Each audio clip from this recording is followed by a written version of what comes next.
Pisyon ang ating tropa. Kita nyo naman, bendong-bendong ang rad niya.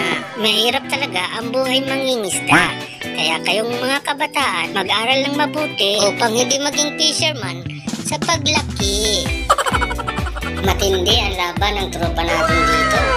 Nakikipaghilahan sa ilalim ng mundo. Inihanda ko na nga palang gancho dahil sa oras na lumutang ito. Panigurado, tuso. Ayaw niya pang lumutang mga tropa sapagkat ini-enjoy niya pa ang huling sandali sa ilalim ng mundo. Tuloy ang retrieve ng tropa, pagod ay hindi alintana. Pero sa palagay ko, pagod na ang kilikili niya.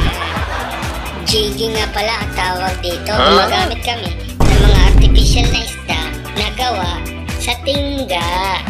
Sa wakas, nagpakita na ang isda ng tropa. Nagra-rounding-rounding pa, naghihingi ata ng saklolo sa mga tropa niya. Halika dito at ako'y nainip na. Ay, wala. Ayun, dali ka, tuso. Papalag-palag pa siya. Hindi ko alam kung natutuwa siya. Diyan ka muna sa tropa nang mapicturan muna kita para pag nasigang ka, may alaala ka.